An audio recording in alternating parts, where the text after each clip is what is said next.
वो कहते हैं ना कि जब किस्मत किसी को किसी से मिलाने का सोच लेती है तो फिर आप उसे रोकने के लिए चाहे जितने जतन कर लो, आपके सारे जतन फेल हो जाते हैं। गुल्लू ने जब ये देखा कि सिद्धार्थ और देविका रानी माथुर आमने सामने आ गए हैं, तो वो देविका रानी माथुर और सिद्धार्थ को आमने सामने आने से रोकने के लिए बेहोश होने का नाटक करने लगा था। ऐसा नहीं था कि इसके पीछे गुल्लू का कोई गलत इरादा था, लेकिन वो अभी सिद्धार्थ को किसी नए झमेले में पड़ने नहीं देना चाहता था, क्योंकि उसे ऐसा लग रहा था कि सिद्धार्थ के लिए सबसे ज्यादा जरूरी इंद्रनगर को बचाना है और उसके साथ साथ इंद्रनगर जाने के लिए देवयानी को खोजना है। इसलिए उसने सिद्धार्थ के सामने बेहोश होने का नाटक किया था। लेकिन उसका ये दांव तब उल्टा पड़ गया जब वहां पर भीड़ लगने की वजह से देविका रानी माथुर भी वहां आ गई थी और उन्होंने सिद्धार्थ को किसी वेटनरी डॉक्टर का नाम बताते हुए गुल्लू को वहां ले जाने का सजेशन दिया था। जैसे ही देविका रानी ने वहां अपना मुंह खोला कि बाजी तुरंत गुल्लू के हाथ से चली गई थी, क्योंकि देविका रानी माथुर की सिर्फ शक्ल ही रिया माथुर से नहीं मिल रही थी, बल्कि उसके साथ साथ उनकी आवाज भी रिया माथुर के जैसी ही थी। इसलिए जब सिद्धार्थ ने उनकी आवाज सुनी तो वो दंग रह गया था। वो चौंक गया था कि आखिर रिया माथुर यहाँ कैसे आ सकती है। जब सिद्धार्थ ने पीछे मुड़कर देखा तो उसे वहां कोई भी दिखाई नहीं पड़ा था। उसके बाद जब उसने रिया माथुर के बारे में अंदेशा लगाते हुए लोगों से पूछना शुरू किया तो वहां एक आदमी ने वहां से जा रही देविका रानी माथुर की ओर इशारा कर दिया था। और जब सिद्धार्थ ने उन्हें पीछे से देखा तो वो हैरत में पड़ गया था, क्योंकि उसे अपने सामने से जा रही देविका रानी माथुर की चाल ढाल, शरीर की बनावट, सब कुछ रिया माथुर के जैसी ही लग रही थी। उनमें और रिया माथुर में बस इतना फर्क लग रहा था कि रिया माथुर की उम्र कम थी और देविका रानी माथुर थोड़ी उम्र दराज लग रही थी। सिद्धार्थ ने अभी तक उनका चेहरा नहीं देखा था, इसलिए वो वहां से देविका रानी माथुर का चेहरा देखने के लिए चल पड़ा था। चूंकि वो वहां से ज्यादा दूर नहीं गई थी और उसके साथ साथ उसके मन में इस बात की भी जिज्ञासा थी कि आखिर किसी की आवाज रिया माथुर के साथ कैसे मिल सकती है। इसलिए सिद्धार्थ गुल्लू को अपने साथ लेकर उनकी ओर चल पड़ा था। जब गुल्लू ने यह देखा कि सिद्धार्थ उसे लेकर उस औरत की तरफ जा रहा है जिसकी शक्ल रिया माथुर से मिल रही है, तो उसने अब उसे रोकने के लिए अपना आखिरी दांव चल दिया था। मुझे जादुई बारिश की जरूरत है सिद्धार्थ, वरना मैं मर जाऊंगा, गुल्लू ने कराहते हुए कहा और उसने अपनी आंख आधी ही खोली थी। उसे देखकर ऐसा लग रहा था कि जैसे वो बहुत दिनों से बीमार हो। जैसे ही सिद्धार्थ के कानों में गुल्लू की आवाज सुनाई पड़ी कि उसके पांव ठिठक गए थे। गुल्लू को होश में आया देखकर सिद्धार्थ के माथे पर पसरी चिंता की लकीरें गायब हो गई थी। तुम ठीक हो गुल्लू? तुम्हें होश आ गया? सिद्धार्थ ने गुल्लू की आवाज सुनकर चिल्लाते हुए कहा और उसकी आवाज इतनी तेज थी कि उसके आसपास मौजूद सभी लोगों का ध्यान उसकी तरफ चला गया था और वो लोग सिद्धार्थ को अजीब नजरों से देखने लगे थे।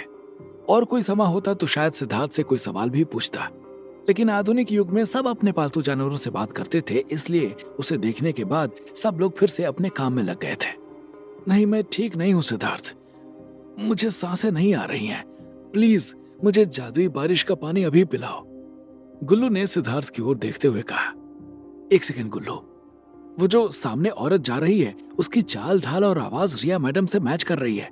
मैं देख लूं कि वो कौन है, फिर मैं तुम्हें जादुई बारिश का पानी पिलाता हूँ, सिद्धार्थ ने गुल्लू से कहा। तुम्हारे लिए ये देखना जरूरी है सिद्धार्थ, मैं मर जाऊंगा उतनी देर में, मुझे सच में सांस नहीं आ रही है, गुल्लू ने बहुत ही दयनीय आवाज में कहा। ऐसा नहीं था कि रिया माथुर की आवाज सुनने के बाद सिद्धार्थ गुल्लू को इग्नोर करने लगा था। वो बस एक बार उस औरत यानी देविका रानी माथुर का चेहरा देखना चाह रहा था, ताकि वो कंफर्म कर सके कि वो इतना ज्यादा रिया माथुर के सिमिलर क्यों है। नहीं, जरूरी तो नहीं है, सिद्धार्थ ने जवाब दिया। तो फिर मुझे पिलाओ जादुई बारिश का पानी, गुल्लू ने सिद्धार्थ को हड़काते हुए कहा और उसके हड़काने के बाद सिद्धार्थ गुल्लू को लेकर दूसरी साइड चला गया था। वहां जाने के बाद सिद्धार्थ एक पेड़ के पीछे चला गया था ताकि उनके ऊपर किसी की नजर ना पड़े, और फिर उसने गुल्लू को जमीन पर लिटा दिया था। उसके बाद उसने अपने हाथों से जादुई बारिश कराते हुए गुल्लू को उसका पानी पिलाना शुरू कर दिया था। अब गुल्लू बीमार होता तो शायद उसको ठीक होने में थोड़ा सा समय भी लगता, वो तो एकदम ठीक था, वो सिर्फ नाटक कर रहा था ताकि वो सिद्धार्थ को देविका रानी माथुर के सामने जाने से रोक सके। इसलिए जैसे ही उसके मुंह में जादुई बारिश का पानी गया, वो एक लंबी सांस लेते हुए उठकर सिद्धार्थ के सामने बैठ गया था। अब तुम ठीक हो? सिद्धार्थ ने गुल्लू की तरफ देखते हुए कहा। हाँ, अब थोड़ा अच्छा महसूस हो रहा है, गुल्लू ने सिद्धार्थ को जवाब देते हुए कहा और उसके बाद एक लंबी अंगड़ाई लेने लगा था। गुल्लू ने जैसे ही सिद्धार्थ से कहा कि वो ठीक है, कि सिद्धार्थ ने उसे अपनी गोद में उठा लिया था और उसके बाद उससे बिना कुछ कहे उस तरफ चल पड़ा था जिधर उसने देविका रानी माथुर को देखा था। उसे अचानक से ऐसे भागता देखकर गुल्लू फिर से घबरा गया था। लेकिन जब सिद्धार्थ उस जगह पर पहुंचा जहां उसने देविका रानी माथुर को देखा था, तो पाया कि वो वहां से जा चुकी थी। उसको वहां ना देखकर सिद्धार्थ का मुंह तो लटक गया था, लेकिन गुल्लू के चेहरे पर एक मुस्कुराहट आ गई थी।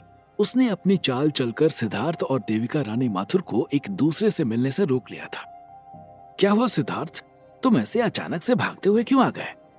गुल्लू ने अनजान बनते हुए सिद्धार्थ से सवाल किया। अरे मैंने अभी एक औरत को देखा, उसे देखकर ऐसा लग रहा था कि जैसे वो रिया माथुर ही हो, बस उनकी उम्र थोड़ी ज्यादा लग रही थी, उनकी आवाज भी रिया माथुर के जैसी ही लग रही थी। सिद्धार्थ ने गुल्लू को जानकारी देते हुए कहा और उसके बाद इधर उधर देखना जारी रखा। उसकी आंखें देविका रानी माथुर को ढूंढ रही थी। पागल हो गए हो क्या सिद्धार्थ तुम? रिया मैडम यहाँ कैसे आ जाएंगी? वो तो विजयनगर में है। गुल्लू ने सिद्धार्थ को डांटते हुए कहा। अरे मैं ये कहाँ कह रहा हूँ कि रिया मैडम यहाँ आई हैं।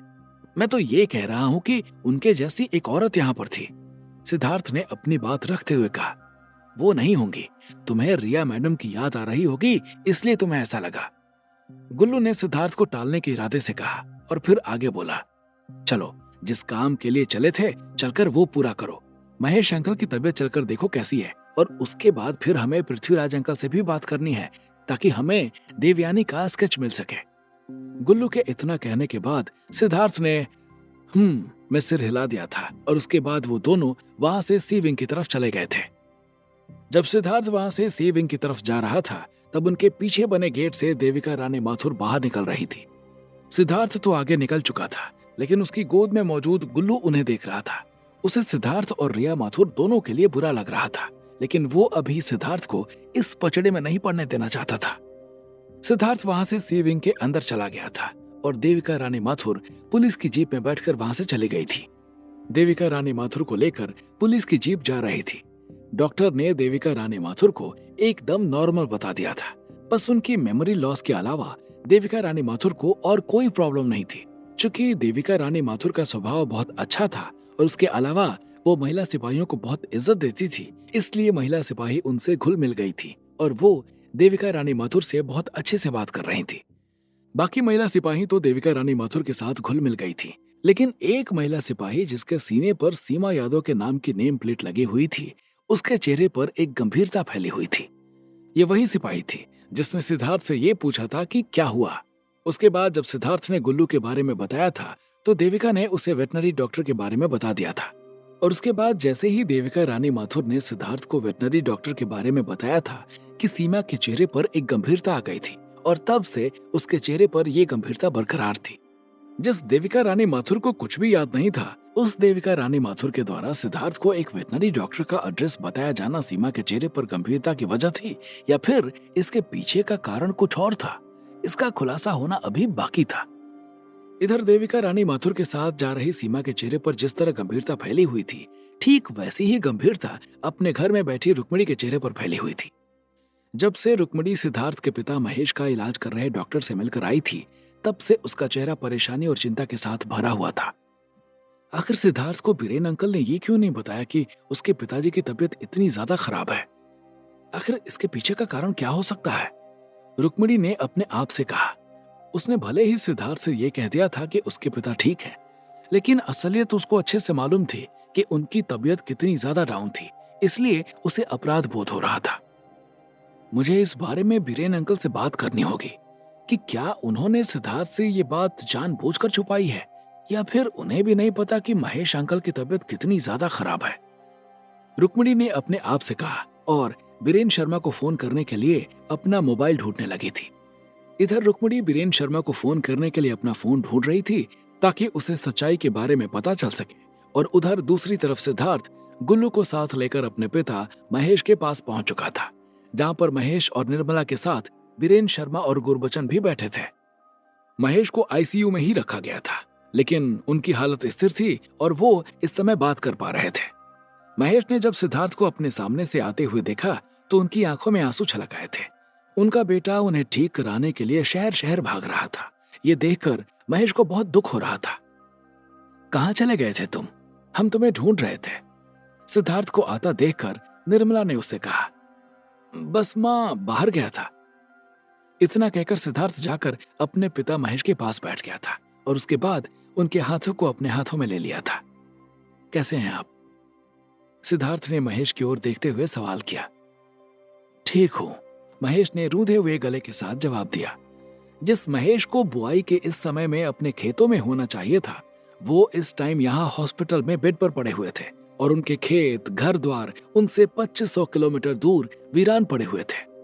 एक किसान के लिए इससे ज्यादा बड़े दुख की बात और क्या हो सकती थी? आप ऐसे क्यों बात कर रहे हो? आप एकदम ठीक हो जाओगे। मेरी डॉक्टर रुक्मिणी से बात हुई थी, वो कह रही थी कि आप एकदम ठीक हो, बस थोड़ी सी जो दिक्कत बची है वो भी ठीक हो जाए, उसके बाद हम आपको अपने साथ ले जा सकते हैं। सिद्धार्थ ने अपने पिता महेश को समझाते हुए कहा। सिद्धार्थ जिस तरह से अपने पिता महेश को समझा रहा था, उसे देखकर उसकी मां निर्मला, बीरेन और उसके साथ साथ गुरबचन की भी आंखों में आंसू आ गए थे। हाँ, इतना कहकर महेश ने सिद्धार्थ के हाथों को अपने हाथों में जकड़ लिया था। इधर सिद्धार्थ अपने पिता महेश से बातें कर रहा था और उधर दूसरी तरफ एक लड़की जयपुर की तंग गलियों से होते हुए पैदल ही बहुत तेजी से बढ़ती जा रही थी।